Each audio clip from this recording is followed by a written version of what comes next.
possible. You can't just leave your country with your free will. This is the mentality that he's developed from Saddam's regime, and having spent some time in Iran and other places where you cannot leave your country without the government acquiescing to it or sending you out. And so he just assumed I was there, of course, on the behest of the Australian government.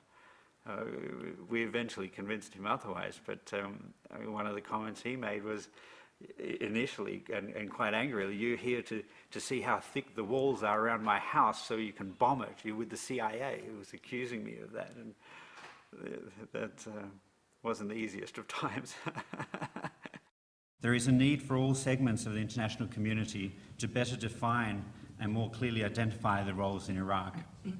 Without a clear distinction between civilian actors and belligerents and their proxies, the unique status and accompanying security blanket provided to international NGOs throughout the world will disappear, undermining over a century and a half of progress in the work that international organisations have done throughout hotspots throughout the world, fending for people who, during times of war, are least able to fend for themselves.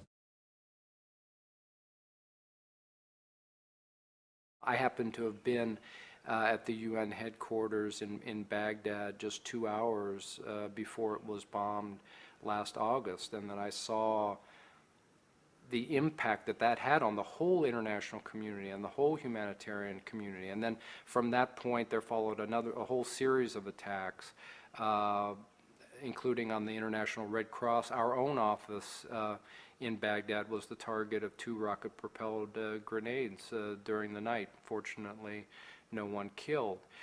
Just in the last weeks, we've seen an upsurge of hostage-taking in Iraq, including employees of aid organizations.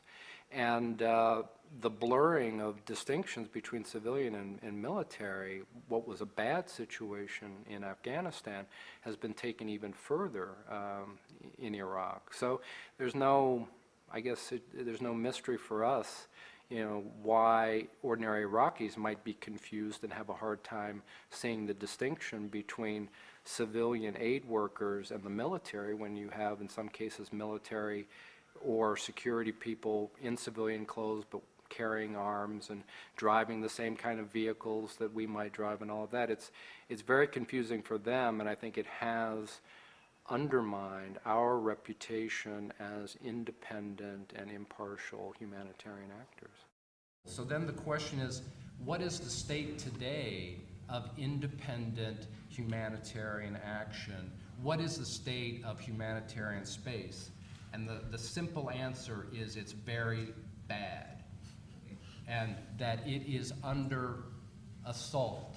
And it's under assault in ways that we have not seen in my experience, and I've been working with CARE for 22 years. So, we're not new to this game, and I'm not new to this game, but some of what I see today goes beyond. It's not completely different, but it goes beyond what we've seen elsewhere.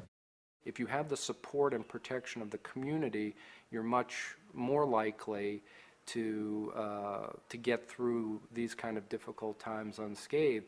If the community starts to perceive you as a part of a military operation or some political project or some religious undertaking that they consider alien to their own interests, then you're going to be vulnerable, and there's virtually no security precaution you can take. Should non-governmental organisations eschew involvement with the military or cooperate with the military?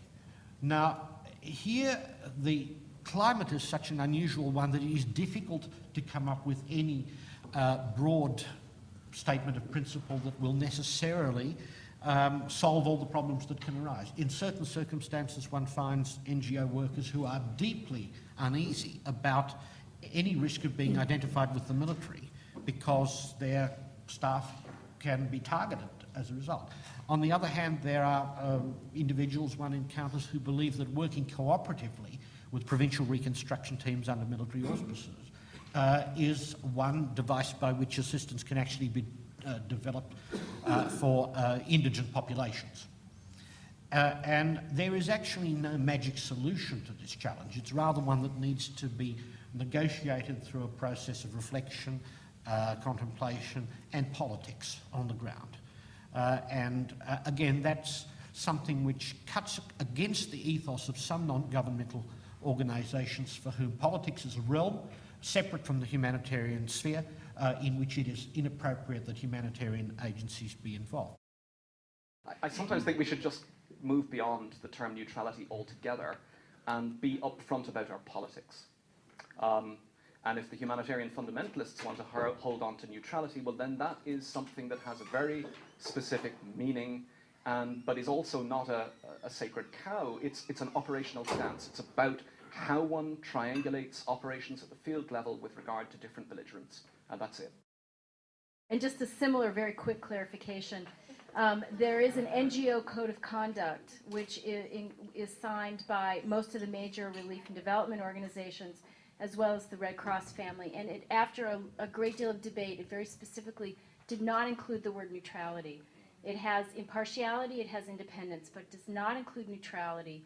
And I think that's significant to note. It is an acknowledgement that anytime you are present in a situation, you automatically have some role in whatever's going on.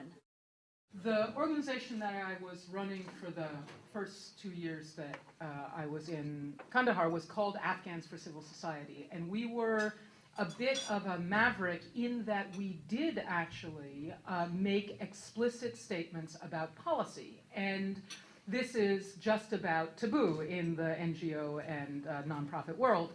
And our feeling was there's no such thing as being impartial and neutral in a human society. Human society is political. And if you pretend that it's not, that also is a political position in a way. And that's where you end up getting, as Dean Slaughter said, co-opted, basically. That you kind of go with the flow, and at best, you're kind of groping or walking forward a little bit blindly, and at worst, you're actually reinforcing oppressive structures that will guarantee a return to conflict in the future.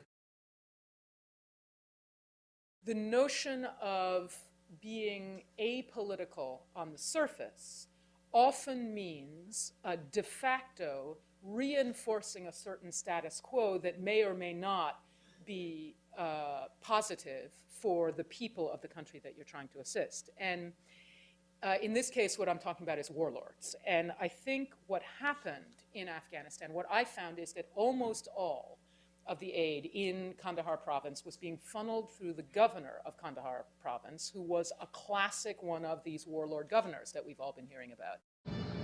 What did he do? He said he grabbed his shirt. He wants Keynote speaker Sarah Shays has a unique perspective on operating an NGO in Afghanistan. A documentary team filmed the former journalist near Kandahar as she became embroiled in a local and instructive drama involving politicians, the military, and NGOs. And Haji Saab is your friend? The owner is your friend? Yeah. Zmanum Saradi. Salam alaikum. And again, I can, just to illustrate the guy, I can go back to this, our village building exercise, where one day my engineer comes to me and says, there's a little problem with a Kokolacha, that's the name of the village. And I said, what's that? And he said, well, we can't get any stone. And I said, what do you mean we can't get any stone? He said, well, the governor held up our tractor at gunpoint because I said, he what? You know. And so we hopped in the car and went out to the quarry, and it turns out that the governor had awarded a monopoly on stone, the only thing other than sunshine, of which there's an abundant supply in Kandahar, to his brother. And this was because the famous Kandahar to Kabul highway was going to be built and needed a gravel base. And so the brother was going to get the monopoly on gravel for the highway. This guy also, I mean, his men shake down ordinary Afghans on the road. They kidnap people. They torture people for ransom. These are the people who are preying upon the countryside. And these are actually the people who brought you the Taliban, because it was in frustrating